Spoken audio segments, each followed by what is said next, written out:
He slides the plate closer, smiling while I push it away, and someone else reaches for the first bite. Morning light skims the kitchen, bouncing off the glossy surface of the table, so everything appears doubled. My face layered over his in a faint glass reflection that makes it hard to tell which expression is real. The room smells like toast and citrus peel, clean and careful, and the steam rising from the eggs fogs the air just enough to blur the edges of the day. I am standing at the counter, fingers resting where the cool stone meets the wood trim. My immediate goal, embarrassingly small get-through breakfast without making a scene. Daniel's smile stays fixed as he nudges the plate again, porcelain whispering across the table. And when my stomach rolls, I shake my head, murmuring that I feel off, that I'll wait. "You never skip," he says, voice light, and the word never lands heavier than it should. I notice how he watches the plate more than he watches me, how his shoulders ease only when I step back. Lila is there because she always is lately, hovering with her notebook tucked under one arm, shoes aligned by the door, as if this house has taught her where to stand. "I can taste it," she offers, half laughing, reaching forward with a polite hesitation that pretends to ask permission. I open my mouth to stop her, then close it. A decision I don't remember making, and the fork dips, the bite disappears. "Perfect," Daniel says too quickly, and the sound of the word snaps the room into focus. My pulse jumps. The kitchen feels smaller, brighter, as if a spotlight has been turned up. The reflection on the table shows two mouths chewing where there should be one, and my throat tightens. "You look pale," Lila says, concerned, and the concern is real enough to hurt.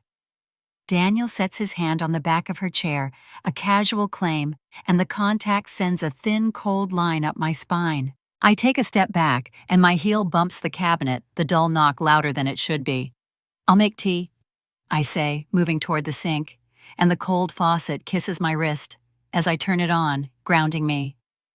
The water runs too loud, and I stare at my reflection in the chrome warped and split, while Daniel's voice drifts behind me, asking Lila about the schedule, about meetings that don't include me. The nausea fades, replaced by something sharper, and when I glance over my shoulder, the plate is already being cleared, crumbs brushed away with care that feels rehearsed.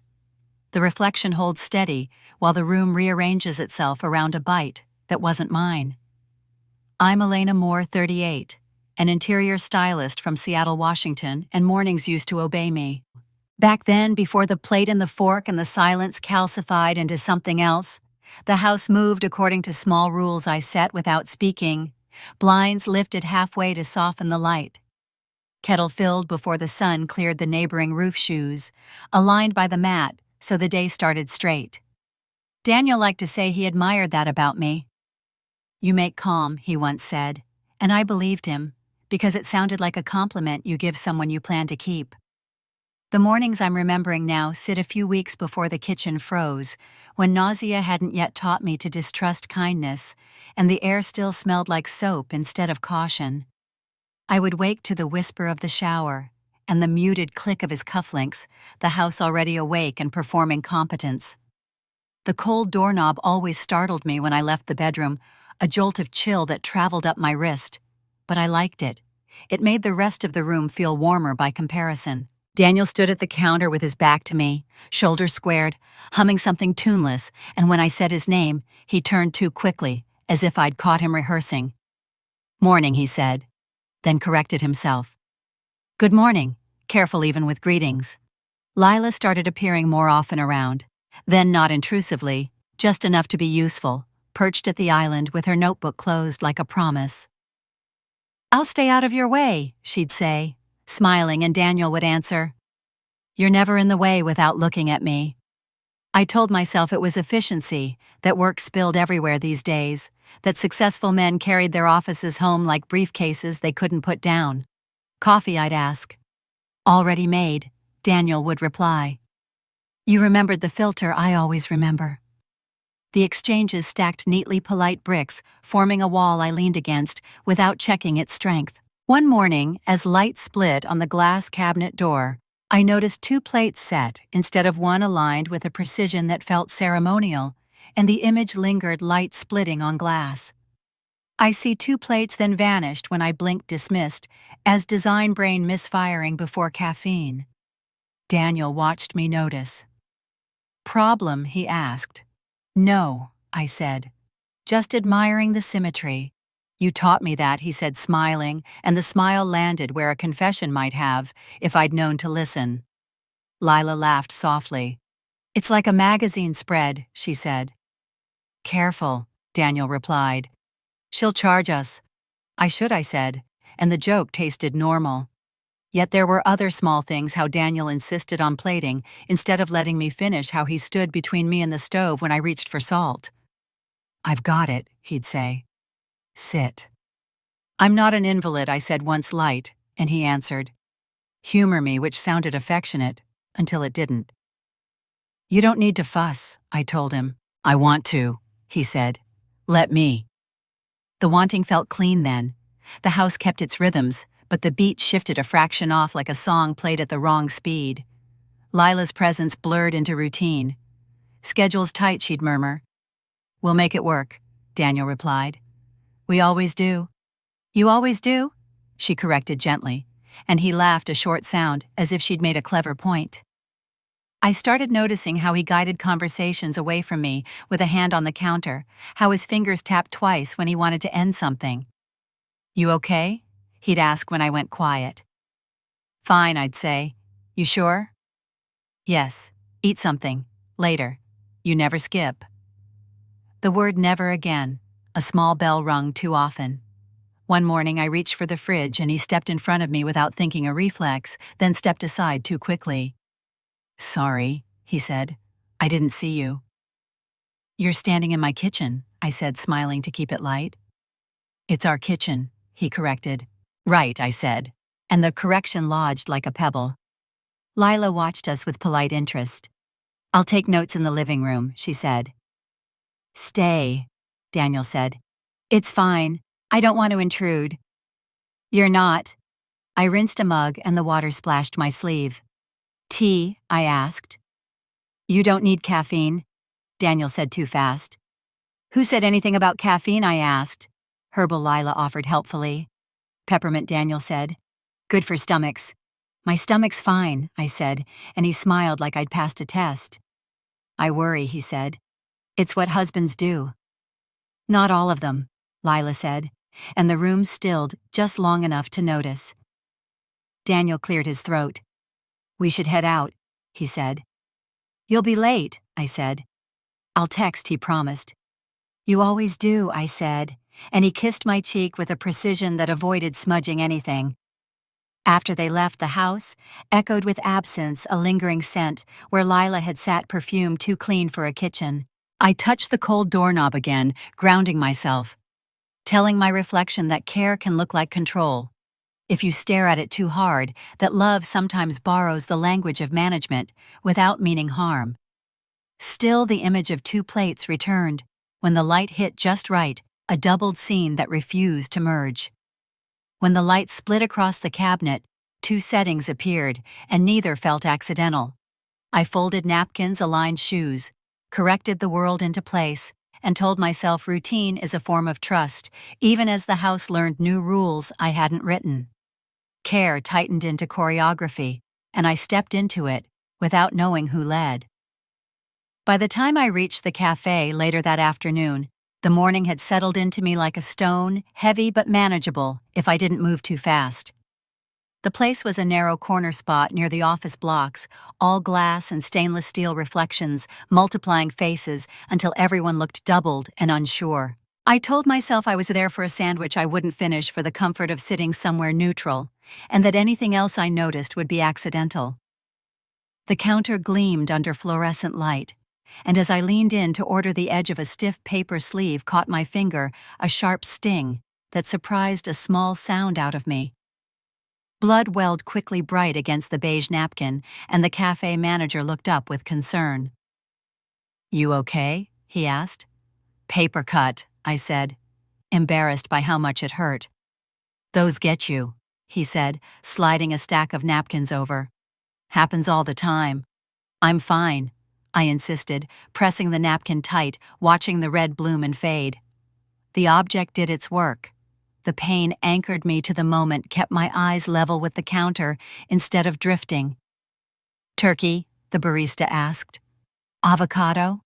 I said, then changed my mind. "Actually, no.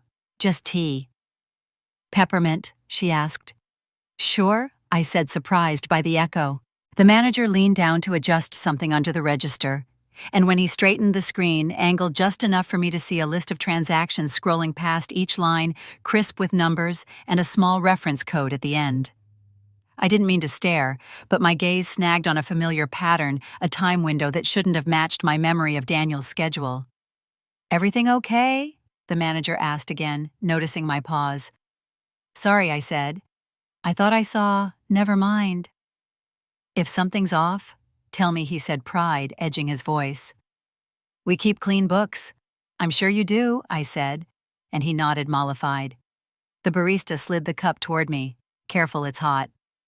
"Thanks," I said, moving aside, my finger throbbing in a way that sharpened my attention. I took a seat at a small table near the counter, close enough to hear the register's soft chirp, close enough to feel seen. I pulled out my phone to distract myself and noticed the camera was already open, a habit from work capturing light and layout. When the manager stepped away to the back, the screen on the register froze on a receipt preview, the ref code bold at the corner B7Q, and the location line reading Cafe Counter. I raised my phone without thinking, the motion costing me a glance from the barista. "No photos, please," she said gently.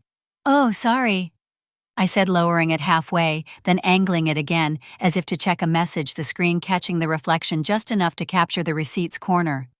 The image came out crooked, my bloodied napkin visible in the frame, but the code was legible, the pattern clear. "Ma'am," the barista said, firmer now. I said, "I know," I said, cheeks burning. I dropped something. The manager returned, eyes flicking to my hand. "You should wash that," he said. "Back sink," I said, standing too quickly, the chair legs screeching. "I will." The cost landed in a flush of attention, the kind that makes you memorable for the wrong reasons. In the restroom, I rinsed my finger and stared at the mirror, my face pale under harsh light, the cut small but insistent. I dried my hands and checked the photo again, zooming until the pixels blurred, then sharpening the code and the time window enough to make sense of it. It wasn't proof of anything by itself.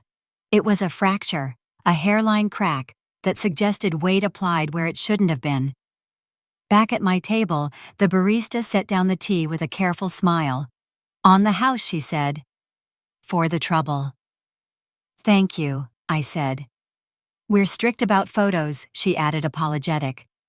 "I get it," I said. "I shouldn't have." "People try to catch mistakes," she said. "We don't make them." "Everyone makes mistakes," I said, and she laughed, a short bark. "Not on my shift." "Good for you," I said, and the words tasted like a test.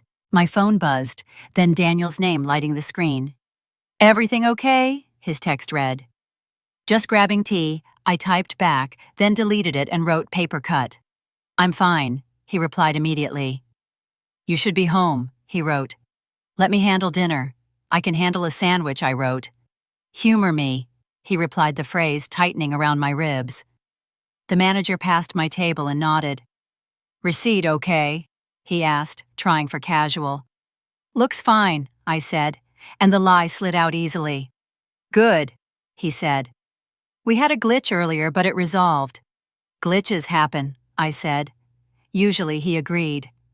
I gathered my things and stood careful not to draw eyes again. At the door, I glanced back at the counter at the register, reflecting the room at my own doubled face in the glass. Outside, the air was colder, and I breathed it in until the sting in my finger dulled. In the car, I studied the photo again, aligning it with my memory of Daniel's movements, of Lila's schedule, of the way mornings had started to choreograph themselves around a plate I didn't touch. The fracture widened just enough to let doubt through. The receipt's code glared back at me, clean and calm, daring my memory to contradict it. I started the engine and drove home slowly, replaying the manager's confidence, the barista's rules, Daniel's timing, the way care had learned to sound like instruction. At home, I slid the photo into a hidden album and washed my hands again, the cut reopening under the tap, a reminder that accidents leave marks even when they're small. Daniel was late then, later than texting apologies that sounded practiced. Meeting ran long, he said when he arrived. You should have eaten. I did, I said. Tea, he said, frowning. That's not food. It was enough, I said. You need more than enough, he said, and the correction felt like a claim. I went to bed with my phone on the nightstand, the image burning behind my eyelids, knowing that a fracture doesn't announce itself as a break until you lean on it. I saved the image and closed my eyes, aware that small cuts bleed longest when ignored. The cafe was louder than I remembered, a noon rush swelling and receding, like a tide that made privacy feel like a rumor, and I chose a table where the entrance camera was obvious, its small black dome blinking as if it knew it mattered. I kept my phone low, the light from the screen grazing my cheek and painting my jaw in a pale rectangle, the glow making me look busy enough to be invisible. My immediate goal was simple and dangerous. At the same time, see the image without being seen seeing it. The manager was behind the counter again, sleeves rolled, voice easy, while the barista moved with practiced speed, calling names that didn't belong to anyone I knew. I ordered a tea I wouldn't drink and sat where the glass reflected everything, twice the room folding in on itself, so faces overlapped and movements lagged a beat. Crowded today, a woman at the next table said to no one in particular. Always is, her companion replied. A laugh cut through, then the squeal of a chair dragged too far back. I scrolled my phone as if waiting for a text, the light steady against my skin, and angled it just enough to catch the reflection of the monitor mounted above the counter. It was turned away from the room, but the glass behind it did the work for me, throwing a faint reversed image that sharpened when the manager tapped a key. We don't show feeds, the barista said to a man leaning over the counter. Policy. I just want to see if my bag... Policy, she repeated, smiling. The word landed like a gavel. I swallowed and waited, my pulse ticking louder than the espresso machine. The manager turned, caught my eye for a second, then looked away, his jaw tightening in a way that suggested he knew where eyes went when they had something to find. Everything okay over there? He called, voice friendly. Fine, I said, lifting my cup in a small salute. Just killing time. Careful, he said, nodding at my phone. Reflections lie. Do they? I asked. Depends on the angle, he said, and the phrase threaded itself through me. A group of office workers clustered near the door badges, swinging, one of them blocking the camera for a second before stepping aside. The monitor flickered, then settled, and the reflection sharpened enough to show a still frame paused mid-motion, the entrance captured from above, a figure stepping in, another turning back. I felt heat creep up my neck as I recognized the posture, the way the shoulders squared, the hand lifting to adjust a cuff. The corner of the image held a small line of text, pale against dark entrance cam, and beneath it, a time of day stamp that made my mouth go dry. It wasn't the date that mattered. It was the hour, a narrow window that overlapped too neatly with the morning I'd been told not to worry. Hey, the woman at the next table said, leaning closer. Is that us? What I asked. The screen, she said. I thought I saw myself. Her friend craned her neck. That's creepy, he said. They record everything. For safety, the barista called out, cheerful and firm. Smile. Laughter rippled, then fell away, as people realized the joke wasn't one. I tilted my phone, the light sliding across my cheek, and snapped a photo of the reflection, the image catching the camera label, the entrance, and the time of day stamp, without pulling in faces clearly enough to accuse me of anything. Ma'am, the manager said, stepping toward me. We talked about photos. I'm checking my messages. I said, thumb moving. My boss hates waiting. We all do, he said, eyes flicking to the phone. Put it away. Of course, I said, lowering it, my heart thudding. The cost of the moment landed in the hush that followed a brief pocket of attention that felt like standing under a spotlight. Someone coughed. A chair scraped. The group by the door drifted toward the counter, murmuring about lines and lunch hours, the witness wave cresting, then breaking into avoidance. You should go, the woman beside me whispered, not unkind. People get weird about cameras. I know, I said, standing, my knee bumping the table. The barista slid my cup closer.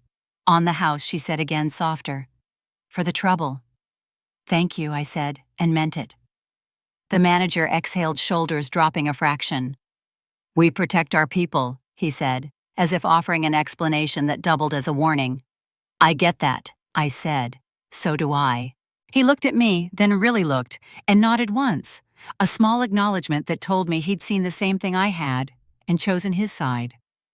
Outside, the afternoon light was harsh, bleaching the sidewalk and throwing shadows sharp enough to cut.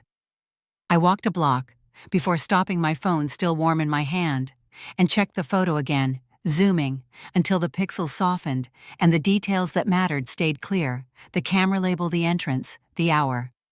It wasn't a confession. It was confirmation in public, a fact witnessed by glass and strangers, even if no one named it out loud. My phone buzzed with a message from Daniel. Where are you? It read. Running errands, I typed. Be careful, he replied. People are watching. I laughed, then a short, humorless sound that startled a passerby. In the reflection of a shop window, my face looked split by light, one half calm, the other tight with resolve. I tucked the phone away and headed home, aware that the cafe had recorded more than coffee orders that the room had seen me see, and that the story had shifted from private doubt to something the public air could carry. The paused image sat between witnesses and glass, a quiet proof that didn't need my permission to exist. When I reached my car, my hands shook as I set the phone down, the glow fading from my cheek as the screen went dark, leaving me with the knowledge that public spaces don't keep secrets, they only decide who hears them. The cafe kept its smile, while the camera kept the hour, and both remembered more than I did. The clinic smelled like antiseptic and citrus wipes, a brightness that flattened everything into compliance, and I sat in a molded chair with my coat folded on my lap. My immediate goal narrowed to finishing intake, without inviting questions I wasn't ready to answer. The room hummed with low machinery, printers sighing, doors opening and closing in a rhythm that felt rehearsed. And when the nurse called my name, I followed her down a hallway that reflected us back at ourselves in narrow strips of glass. Any new symptoms, she asked, clipboard tucked tight. No, I said, then added, just nausea. Frequency, occasional. Duration, weeks, I said, and the word hung between us. She nodded, wrote, led me into a small office, where a desk sat too close to a cabinet drawer that didn't quite shut. The half-open drawer caught the light and held it a thin mouth that refused to close, and I couldn't stop looking at it as she clicked through screens. We'll update your file, she said. Have a seat. I did, my knee bumping the desk. Any medications? Number allergies, number pregnancy. No, I said, sharper than necessary. She glanced up. Okay. The printer spat a page, then another, and she frowned. That's odd, she murmured. What I asked? Nothing, she said. Just a mismatch. She turned the screen slightly away, habit or policy, and reached into the half-open drawer, pulling a folder with my name on it. The drawer scraped softly, a sound like a confession trying not to be heard. You've been here before, she said. For routine stuff. I know, I said. This is different. Your intake notes show dietary adjustments already logged, she said. Not accusing, just stating. Logged by whom? By... She stopped herself, eyes flicking to the door. Let me check. She flipped the folder open, papers rustling. A small stamp marked the top page, a generic ref code, INT3, and a location note that read back, office. Nothing dramatic, but it didn't belong to today. That's not mine, I said. It's your file, she replied, then softened. I mean, it's associated with you. Associated how? Someone flagged nausea weeks ago, she said. Dietary guidance entered. Peppermint bland foods. I didn't, I said. I haven't. The system shows. She stopped again, then closed the folder halfway, the drawer still gaping beside her. Could be a clerical error. Could be, I said. And the words tasted thin. A man in a white coat knocked and leaned in. "Room 2 needs a sign-off," he said. "Give me a minute," she replied. He glanced at the folder. "Is that more?" he asked. "Yes," she said. "We're updating." He nodded. "Make sure the intake matches," he said, and left. "Matches what I asked." She sighed, the kind of sigh that comes from rules pressing on kindness. "The system," she said. "It prefers consistency." "Over accuracy?" I asked. "Over friction," she corrected. "I didn't authorize changes," I said. "There's no signature," she said, flipping a page. "Just a note." "By whom?" "Initials," she said, pointing. "DM." The letters sat there neat and plausible. "That could be anyone," I said. "It could," she agreed. "But it aligns with your household contact." "My husband," I said. She didn't answer. "He can't," I said. "He wouldn't. Spouses sometimes." "No," I said. "He wouldn't." "I'm not saying you are," I said, and the room felt smaller. "I'm saying the record shows prior concern," she said. "That changes how we proceed. How we assume it's ongoing," she said. "We recommend compliance. Compliance with what dietary restrictions," she said. "Monitoring." "Based on a note I didn't make," I said. "Based on a pattern," she said, and the word landed like a verdict. "Remove it," I said. "I can flag it," she said. "Removal requires review." "By whom administration?" "When?" "Soon," she said, and we both knew soon meant after momentum had its way. She slid the folder back toward the drawer, then hesitated. "Do you want a copy?" she asked quietly. "Yes," I said. "Please." She glanced at the door again. "I can print a summary," she said. "It will show the note and the ref code." "Do it," I said. The printer whirred paper, warming my fingers when she handed it over. "This stays confidential," she said. "As long as it's accurate," I replied. She pressed her lips together. "I'll flag the discrepancy," she said. "That's all I can do right now. Flag it how I asked. I'll mark it as patient disputed," she said. That creates a pause. "How long?" "Until someone looks," she said. "Someone with authority." "Who?" "Not me," she said, apologetic. I stood, my chair legs scraping. "Is this going to affect my care?" "It could," she said. "In what way?" "Assumptions," she said. "They shape recommendations." "Based on a note he made," I said. "Based on a note in your file," she corrected. "Words matter," I said. She met my eyes. "They do," she said. "Which is why you should be careful." "About what?" "About who gets to write them," she said. In the hallway, I folded the paper and slipped it into my bag, my fingers brushing the half-open drawer one last time as I passed, feeling the edge bite lightly into my skin, like a reminder. At the front desk, the clerk smiled. "Follow-up scheduled," she said. "We'll call." "Please don't," I said. "I'll check the portal." "As you wish," she said. Outside, the sun felt too bright, the world too sharp. I sat in my car and unfolded the printout, reading the neutral language, the calm recommendation, the quiet authority of a system that preferred neat stories. The ref code stared back, the location stamped where I hadn't been, the initials plausible enough to pass. I texted Daniel, then deleted it. I started the engine and didn't pull out for a full minute, breathing through the realization that logic had shifted under my feet. The drawer stayed open in my mind, holding a record I never wrote, and a future already adjusted to it. When I got home, Daniel was on a call, voice low. "She's fine," he said, and the word fine echoed the nurse's tone. I set my bag down and listened, the house absorbing sound the way it always had, and I understood that internal breaks don't announce themselves with pain, they arrive as paperwork. The file closed on the desk, but the drawer remained open, waiting for what would be added next. The apartment building's utility hallway had always felt like an afterthought, a place meant to be passed through quickly, and I told myself I was only there because the super had emailed about a router issue that needed access to the shared panel. The light above the door flickered as I stepped inside, buzzing faintly, then steadying, then buzzing again, a nervous pulse that mirrored my own. I needed one thing, and I needed it quietly, a confirmation that the system Daniel liked to manage for me wasn't managing itself. The panel sat at the end of the hall metal cabinet scuffed by years of keys and impatience.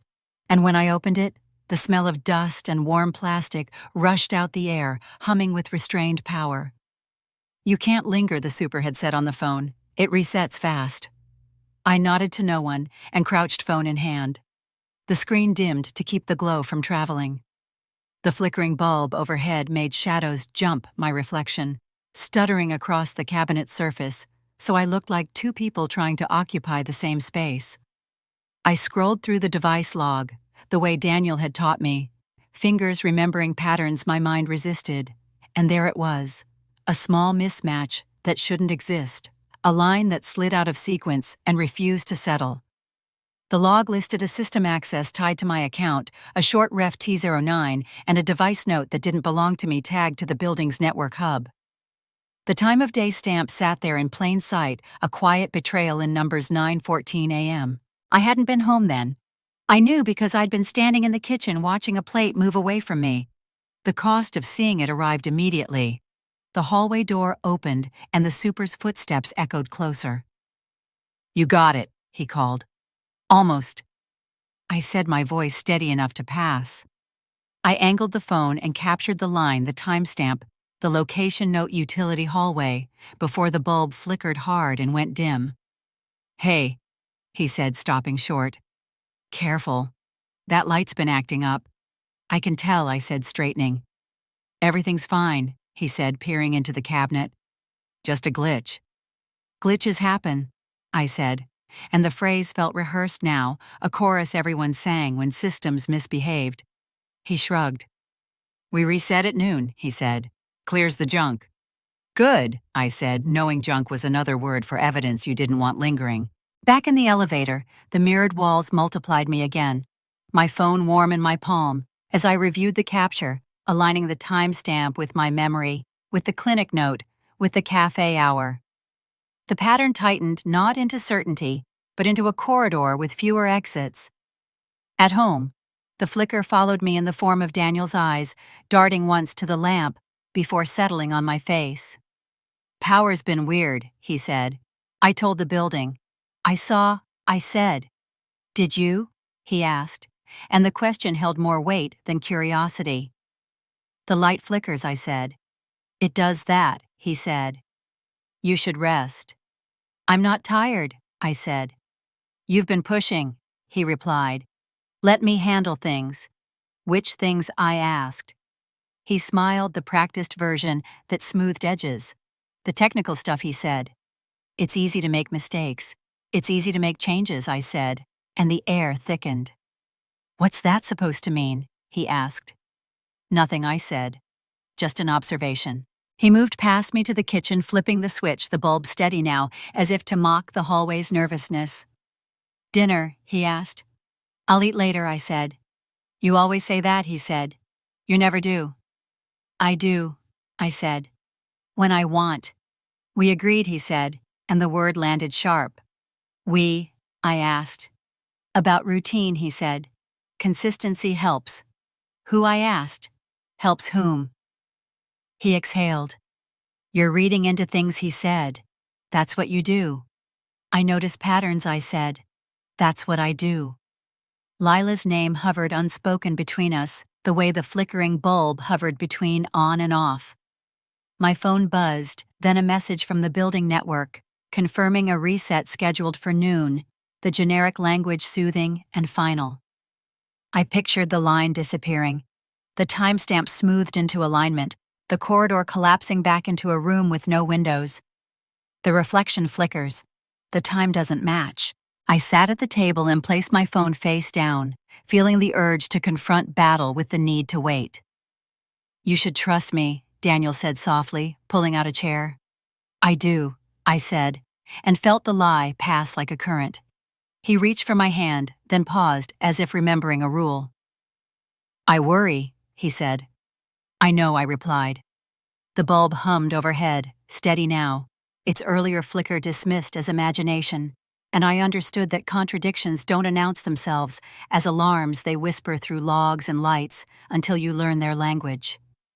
The flicker froze into a number that contradicted his calm, and the hallway remembered what the room denied. I excused myself and went to the bedroom, closing the door, opening the photo again to anchor myself to something that wouldn't reset at noon. The timestamp glowed quietly, an accusation without voice, and I lay back on the bed, staring at the ceiling fan, as it cut the air into even slices. I wasn't ready to move, but I was done pretending the light hadn't flickered. When the system reset, the time stayed wrong, and I knew waiting was no longer neutral. I met the witness by accident, the way most truths prefer to arrive disguised as inconvenience in a low-ceilinged restaurant near Daniel's office, where lunch bled into late afternoon, and everyone pretended they weren't listening. The room was narrow and dim, all brushed steel and dark wood, and the overhead lights cast a metallic shadow across the tables that made silverware look sharp even when it wasn't. I took a seat alone near the back, my immediate goal pared down to breathing through the hour without making myself visible, my coat draped over the chair like a shield. The hostess slid a laminated tag onto the table C12 and smiled as if it were a favor. "Kitchen's running behind," she said. "Thanks for your patience." "Of course," I said, folding my hands to keep them still. A couple sat 2 tables over, close enough for voices to travel, when the room hushed between orders, and I recognized Lila's cadence before I placed her face the polite rise and fall that always sounded like she was agreeing without committing. Daniel's voice followed lower, controlled the sound he used when he wanted to end a topic without seeming abrupt. "We can't do this here," he said.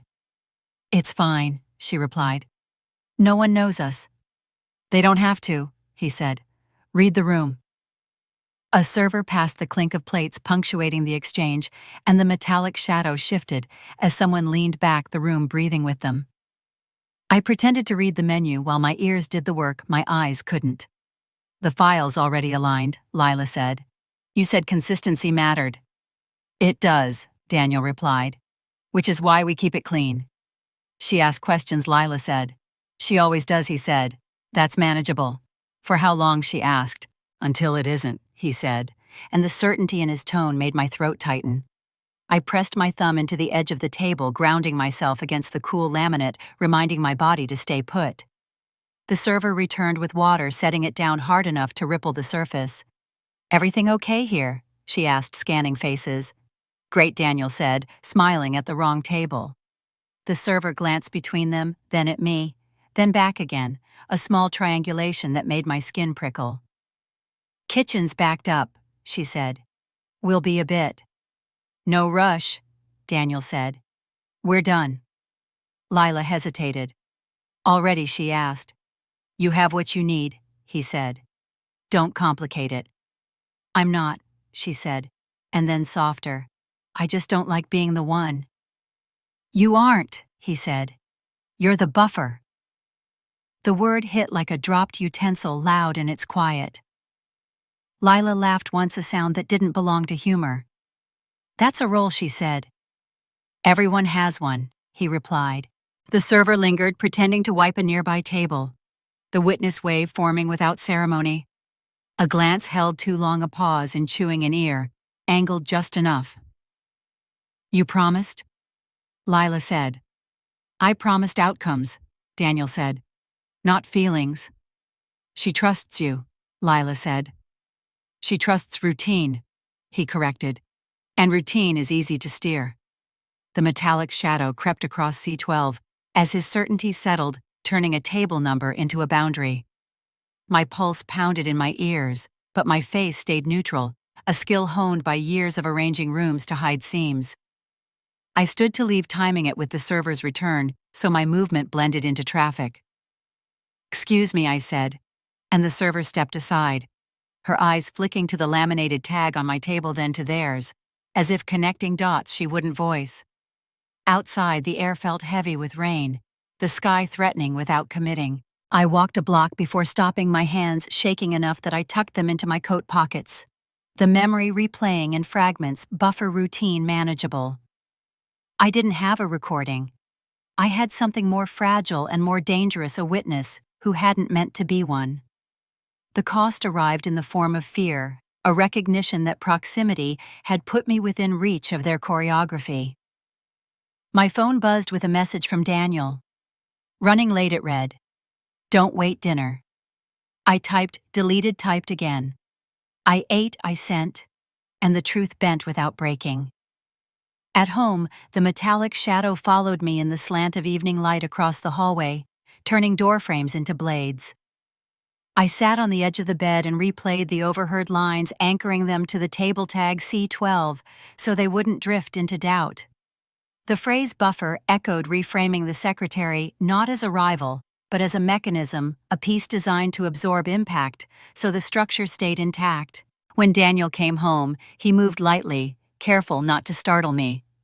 Long day, he said. You should rest. You too, I said. He hovered, then sat, hands clasped.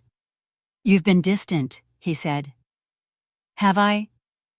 You used to tell me everything, he said. I tell you what matters, I replied. I matter, he said. So does truth, I said, and watched his jaw tighten before he smoothed it away. You're tired, he said. We'll talk tomorrow. We will, I said. And the promise felt heavier than threat. In the bathroom mirror, my face looked composed, the way rooms look finished before anyone lives in them. I washed my hands and noticed a faint bruise on my thumb from pressing into the table, a small mark to remind me the conversation had been real. Back in bed, I opened my notes and wrote down the lines exactly as I remembered them. The cadence, the words, the pause before buffer, the certainty after routine. The authority in his voice wasn't official, but it governed everything, and I understood that the next step wouldn't be mine alone. The witness left with her plates, but the room kept the words, and so did I. It started raining as I left the office building, where Daniel worked, the kind of rain that didn't announce itself with thunder, but soaked through fabric by persistence alone. And by the time I reached the car, my sleeve was dark and heavy, clinging coldly to my wrist, like a reminder I couldn't shake. I hadn't planned to come here. My immediate goal had been smaller, safer, to pick up a document Daniel said he'd left with security, but the lobby's glass walls had pulled me in reflections, stacking until my face multiplied and steadied into resolve. I'll be quick, I told the guard, and he nodded, already bored. The rain-wet coat sleeve did its work, as I shook my arm, droplets spattering the tile, grounding me in the present, while my thoughts raced ahead. You can wait there, the guard said, pointing to a bench beneath a digital directory. He said to leave it at reception, I replied. Name more, I said. He glanced at the screen. There's an email, he said. We can pull it up. Please, I said, and followed him to a terminal tucked behind a half wall. The hum of the building settled into a low thrum, elevators sighing, footsteps echoing the city, reduced to systems that believed they were neutral. The guard typed, squinted, then angled the monitor. This one, he asked. The header was clean, corporate gray, Daniel's name sitting comfortably where authority liked to rest. But something snagged my eye. Not the content, which was bland and procedural, but the metadata line beneath it, a strip of details most people never read. Can you scroll? I asked. Sure, he said, obliging. The rain from my sleeve dripped onto the floor, each drop a small count against my patience. The header expanded, revealing routing information, masked account digits. 82, and a send time that didn't align with the day he claimed to have been unreachable. That's odd, the guard said, noticing my stillness. What? The route, I said, choosing my words carefully. It usually comes through the main server. Doesn't it? He said. I wouldn't know. It came through a relay, I said. From outside. People work remote, he said. All the time. During a meeting, he said he couldn't access email, I said, and the truth slipped out because it needed air. He shrugged.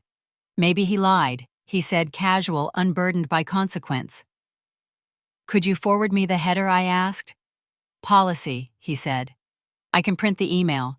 Just the header, I said. For my records. He hesitated. We don't usually. Please, I said softer. I'm not asking for content. The guard weighed boredom against rule following, then nodded. I'll print a summary, he said. That's all I can do. The printer whirred, spitting out a page that warmed my fingers, the metadata crisp and undeniable. The cost arrived immediately in the form of exposure. A woman passing, slowed eyes flicking from the page to my face, curiosity sharpening into interest. Everything okay? She asked the universal question of lobbies everywhere. Fine, I said, just paperwork. She smiled unconvinced and moved on the witness wave, small but real. Outside, the rain intensified, and I didn't bother shielding my sleeve as I crossed the plaza, the cold seeping in until my skin ached. In the car, I spread the documents on the passenger seat, aligning the header with the clinic note, with the cafe hour, with the utility log, the pattern snapping into focus with a force that stole my breath. The contradiction wasn't subtle anymore. It was structural. Daniel had sent the email at a time he claimed to be unreachable through a route he'd insisted he didn't use to initiate processes that framed my care as compliance. My phone buzzed, then a message from him arriving on cue. Security called it red. They said you stopped by. I did, I typed back. You didn't need to, he replied. I had it handled. You always do. I wrote and waited. The reply came slower this time. We should talk, he said. Tonight. We will, I said, and the certainty felt earned.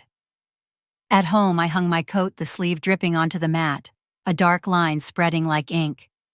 Daniel arrived not long after, rain on his shoulders, his expression set to concern. You're soaked, he said. Sit.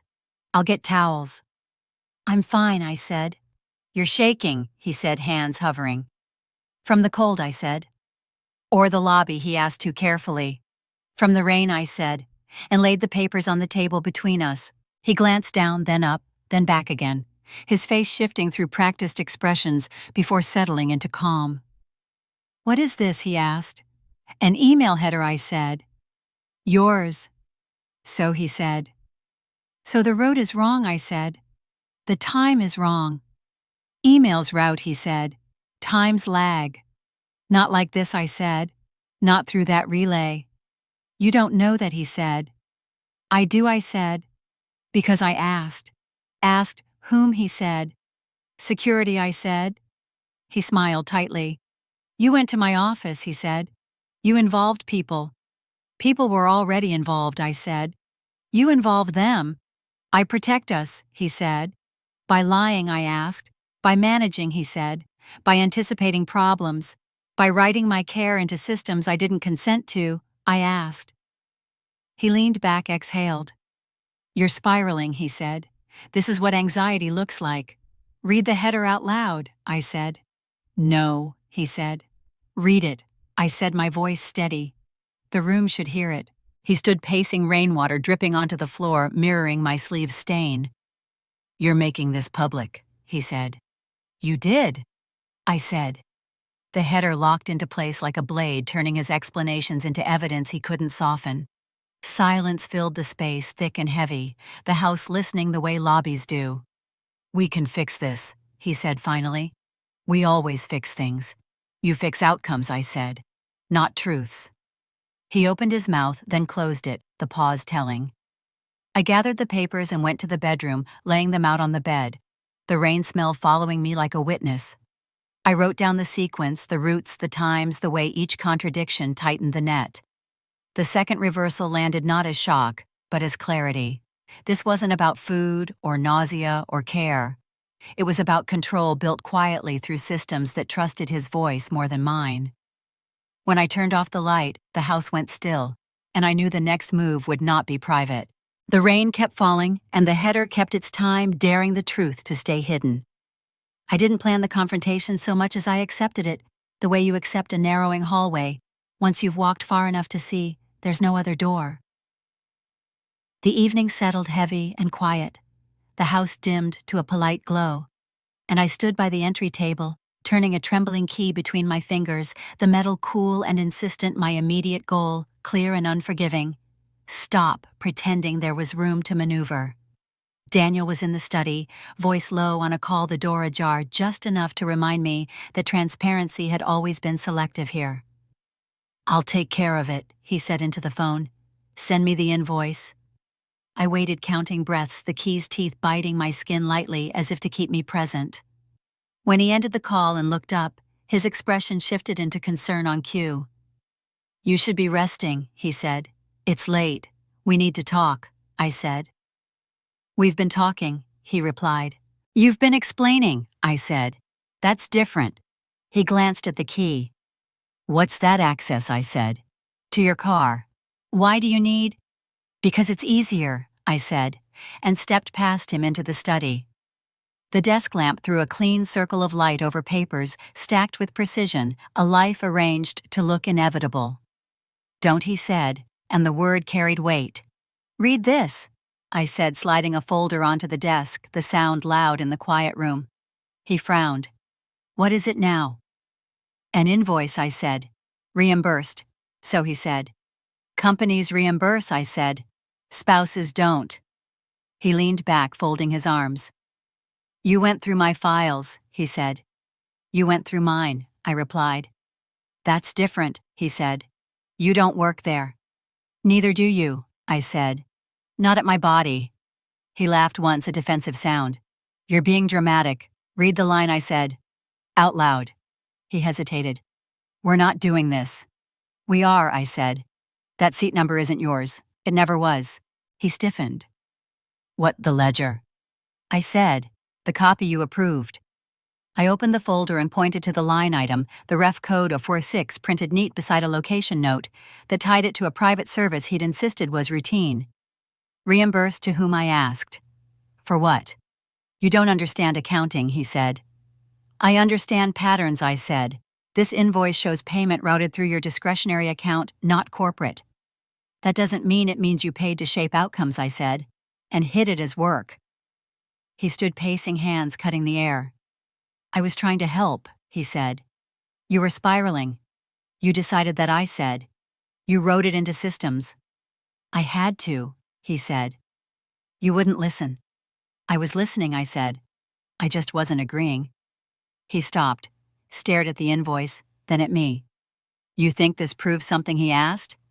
"It proves intent," I said. "It proves you used money to make my care look like policy." He scoffed. "You're connecting dots that aren't there." "Then explain the reimbursement," I said. "Explain why the ledger copy shows your approval initials next to a service I never authorized." He opened his mouth, closed it, then reached for the folder. "Give me that," he said. "No," I said, and slid it back, the key still turning in my hand. "You're not thinking clearly," he said. "You're upset." "I'm precise," I said. "There's a difference." He leaned forward, lowering his voice. "If you keep this up, you'll embarrass yourself," he said. "People will think what I asked, that I questioned a husband who knows better." He straightened, anger flashing before smoothing away. "I'm trying to protect you," he said. "From yourself." "By paying for compliance?" I asked. "By reimbursing silence." "You don't know what it's like," he said. "To manage risk. You don't know what it's like," I said, "to be managed." He ran a hand through his hair.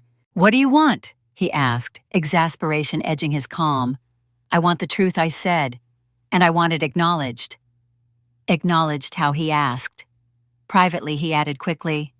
"No," I said, "publicly." He laughed sharp. "You can't be serious." "I am," I said. "This ends with the same clarity you used to build it."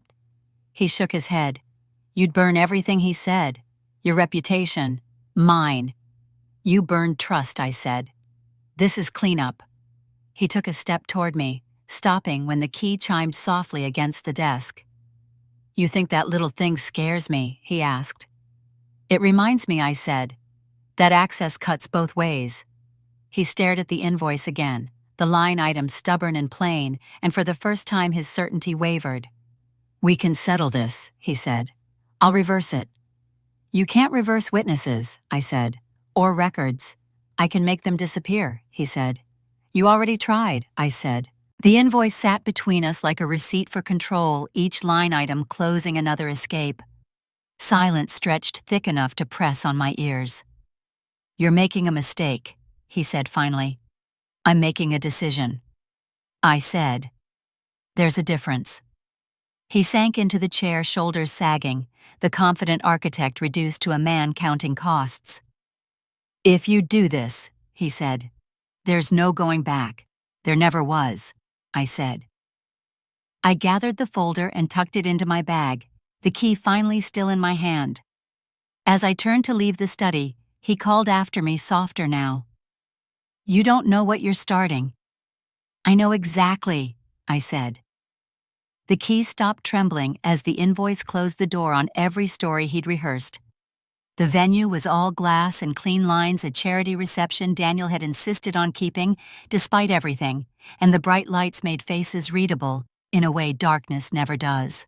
I arrived early. My immediate goal, precise and brittle, make the truth undeniable where it couldn't be refiled, rerouted, or softened into policy. A low hum of conversation filled the room. Donors clustering near high tables, staff, moving with practiced calm. And the phone in my hand warmed as I set it to speaker, the light grazing my cheek and turning my face into a pale marker in the crowd. The object mattered tonight. Screens remember when people pretend not to.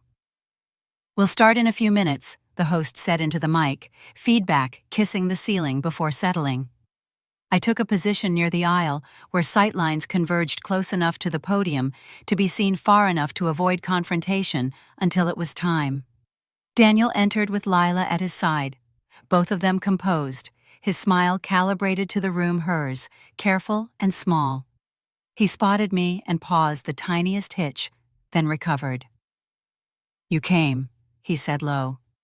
"We should talk." "We will," I said. "Here?" he asked, incredulous. "Now," I said, and lifted my phone slightly so the light caught his eye.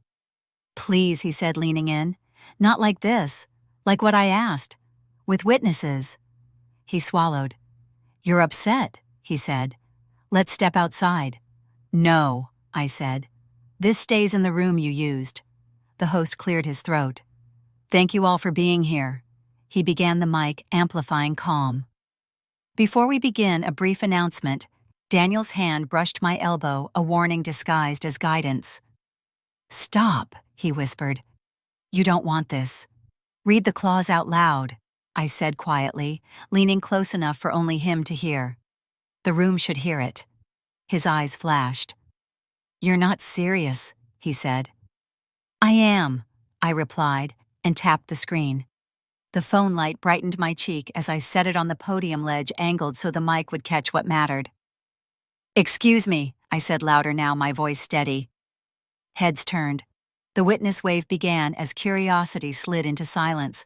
"There's been a misunderstanding," Daniel said quickly, smiling for the crowd. "Personal matter." "It's not personal," I said. "It's recorded." A ripple moved through the room. The host hesitated, looking between us. "Ma'am, I won't take long," I said. "You can stop me after." I pressed play. The audio crackled for a second, then resolved into Daniel's voice, unmistakable, calm, and precise. "You're the buffer." It said, captured cleanly, a ref code blinking briefly on my screen, AR2, before fading. Routine is easy to steer. Gasps broke the silence. Someone laughed nervously. Lila's face drained of color. "That's taken out of context," Daniel said, reaching for the phone. I lifted it higher, the mic catching every word. "Keep smiling. Your email header is on the screen," I said, though there was no screen, only sound. And the truth doesn't need visuals when voices betray themselves. "Turn it off," he hissed. "You're embarrassing yourself." "You embarrassed trust," I said. "This is clarity." The audio continued a short fragment, then stopped, the finality ringing louder than applause. The room shifted from shock to stillness to avoidance, eyes dropping, phones lifting despite rules. The host cleared his throat again. "Security," he said too late. Daniel's smile fractured. "This is illegal," he said. "You can't." "It's my recording," I said. "My voice isn't on it." A man near the back raised his phone higher. Did he just... Is that murmurs threaded through? Lila took a step back, bumping a table, glasses chiming like punctuation. I didn't mean she began. Daniel cut her off with a look. Enough, he said. This ends now. It does, I said, and nodded to the side entrance. A uniformed officer stepped in, badge catching the light, calm and procedural. He waited until the host nodded. Sir, the officer said we need a word. Daniel stared at me, disbelief finally unmasked. You called them, he said. After public proof, I said. Like you taught me. The officer gestured. Please. Daniel straightened his jacket, a reflex that couldn't restore order. This is a misunderstanding, he said to the room. We'll resolve it. We already did, someone said quietly. The witness wave completed itself, phones down, bodies turning away, conversations dying. Lila stood, frozen hands clasped, eyes wet. I'm sorry, she whispered, not to him, not to me, but to the air. Daniel took a step, then another.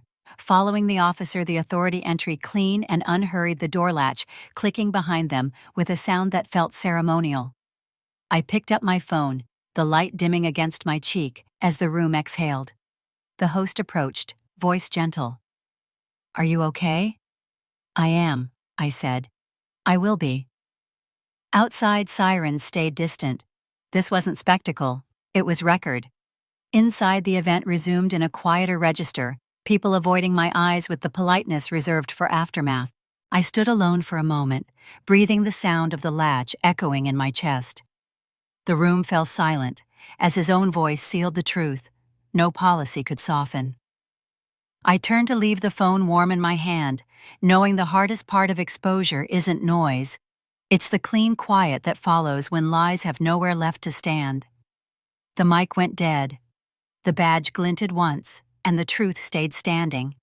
Morning arrived without ceremony, a pale wash of light sliding through the blinds and settling on the living room like a verdict already reached, and I stood by the window grinding a cigarette down into an ashtray I'd kept for guests and never used. The ash bloomed soft and gray, delicate as snowfall, and it surprised me how final it felt to watch something burn out on purpose. My immediate goal was not confrontation anymore, but completion. Answer. What needed answering, close. What had been left open and let consequences move through channels Daniel had always trusted more than people. My phone vibrated with messages I didn't open yet, names lighting the screen and dimming again. And the house felt quieter without his practiced movements, without the choreography that had kept everything aligned. I dressed carefully, neutral colors, steady hands, and drove to the attorney's office. The officer had recommended the route familiar in a way that felt ironic now. The waiting room smelled faintly of paper and citrus, a cleaner version of the clinic's compliance, and when the attorney called me in, she didn't waste time with sympathy. We have the recording, she said. We have corroboration from the event. That's enough, I asked. It's sufficient to proceed, she said. You did the hardest part publicly. I nodded, thinking of the room falling silent, the latch clicking, the badge glinting once. What happens now, I asked. Now the system moves, she said, slowly, but forward. We discussed steps without drama, protective orders, separation of accounts, notifications to the clinic and building administration, each item a brick, placed where a gap had been. You'll receive calls, she warned. Some will try to reframe. I'm done reframing, I said. She smiled once. Outside, I lit another cigarette. I wouldn't finish, watched the ash lengthen and drop, and felt the strange relief of not needing to hold anything together anymore. By midday, the calls came anyway. This is being blown out of proportion, Daniel's colleague said, voice smooth. You should consider privacy. You should consider records, I replied, and ended the call. Lila left a voicemail. I didn't return her words, fragile and careful apologies layered with relief. I saved it without listening twice.